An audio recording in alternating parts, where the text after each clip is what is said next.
मानता हूँ कि मुनीजा कुछ ज्यादा बोल गई है। जब वो बोलती है तो उसका खुद पर काबू नहीं रहता। अब मैं उससे पहले से तो नहीं बता सकता था कि क्या बोलना है और क्या नहीं, और मैं क्यों बात छुपाऊं।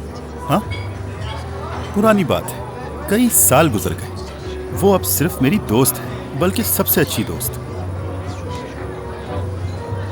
मेरे भाई, क्या तुम वाकई में अपनी बहन की बेस्ट फ्रेंड के बहुत ज्यादा करीब जा चुके हो? हाँ, अब तुम लोग हंसो तो मत। बात दरअसल ये नहीं है। मैंने तुम लोगों जैसे फनकार अपनी जिंदगी में आज तक नहीं देखे। ये पागलपन है। अपनी मर्जी से जापान चला जाता है, अपनी मर्जी से वापस आ जाता है, ऑफिस में इश्क पे बैन लगा देता है। मुझे तो लगता था ये सब कुछ इसके पागलपन की वजह से है, लेकिन हमारा ये दोस्त तो हमसे ज्यादा होशियार निकला, ये मानना पड़ेगा। हाँ, शुक्रिया मेरे भाई, तुम्हारा वाकई बहुत शुक्रिया। देखो, तुम्हारी वजह से मैं बच गया। कोई बात नहीं, तुम लोग हंस लो, मजे ले, लेकिन बताओ कि मुझे आगे क्या करना है। वैसे तुमने उसे ये बताकर अच्छा किया। ऐसी बातें छुपाना अच्छी बात नहीं है। हाँ, बिल्कुल सही कहा। ना छुपाने का क्या अंजाम हुआ? बर्बाद हो गया। हमेशा ईमानदारी सेहत के लिए अच्छी नहीं होती।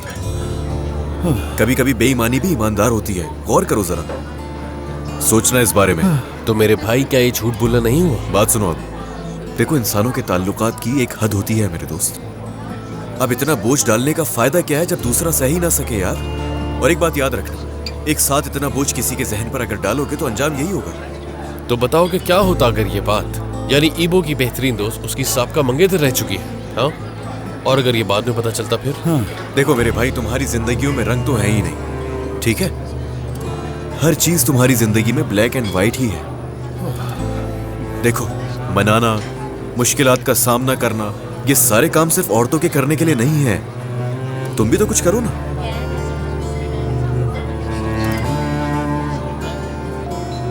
अच्छा बस ठीक है, जो भी है, उदास होने की जरूरत नहीं है। थोड़ी देर में वो ठीक हो जाएगी। दूसरे को बेहद चाहते हैं, एक दूसरे को दर्द भी देते हैं।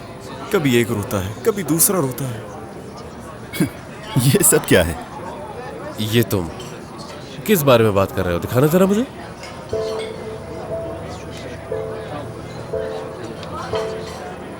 ये तस्वीर कब ली तुमने? फोन दो मेरा। हाथ से क्यों ले लिया तुमने? देखो देखो कैसे मुस्कुरा रहा है। ईबो, इसकी तरह हरगिज मत बन जाना, और मेरी तरह भी बिल्कुल मत बनना।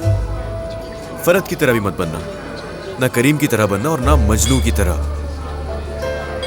तो मैं किसकी तरह बनूं? हाँ, एक मुहज्जिब इंसान बनो, मुहज्जिब इंसान की तरह चलो। जिंदगी जाया करने की क्या जरूरत है मेरे भाई?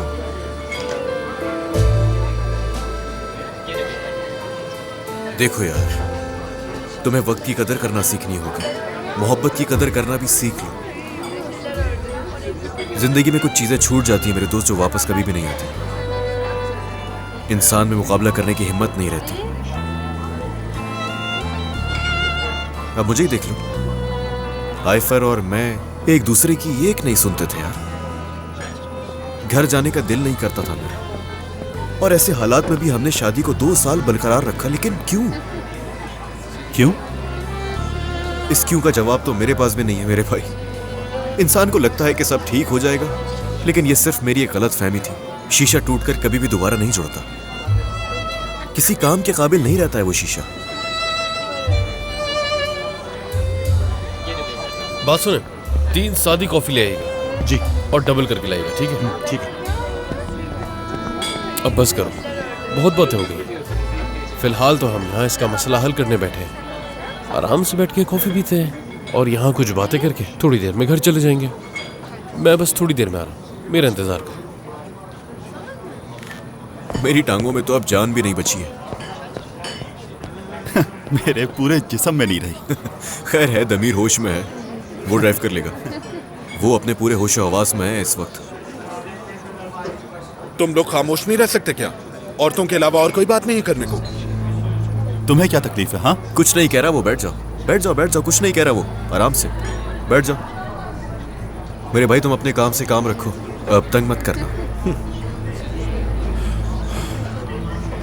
इतनी देर से यहाँ बैठकर हम तुम्हारी बकवास सुन रहे हैं। हाँ, हमने तो नहीं टोका।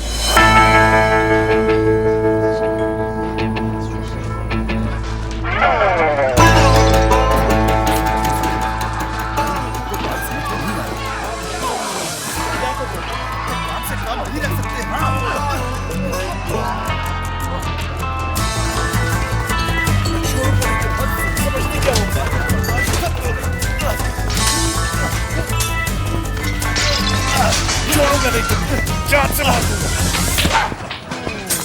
तुम्हारी जिंदगी बर्बाद कर दूंगा। समझते क्या हो तुम अपने आप?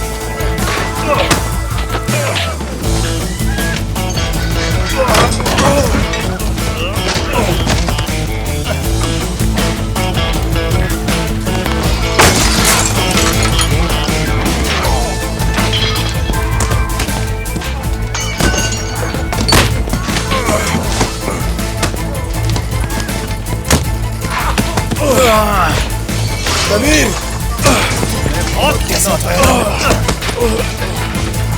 इसे भेजो।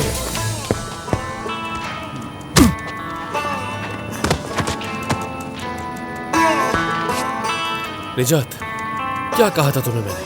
हाँ, यही कहा था ना कि यहां से चलो। देख लिया अब?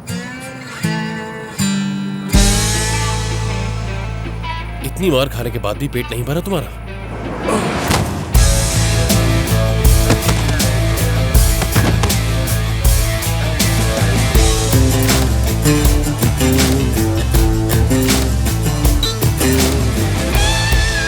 कहां से आ जाते हैं?